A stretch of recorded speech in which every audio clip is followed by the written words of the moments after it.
பார்த்து ஒழுங்காக செட் பண்ணிடலாம். அவன் மண்டையில் விழுந்துடும்.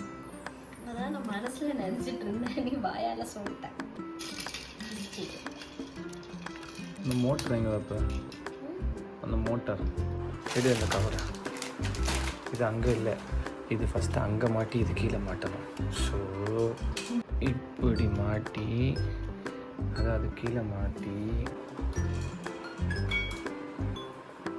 அப்புறம் பின்னாடி கீ கொடுக்கணும்.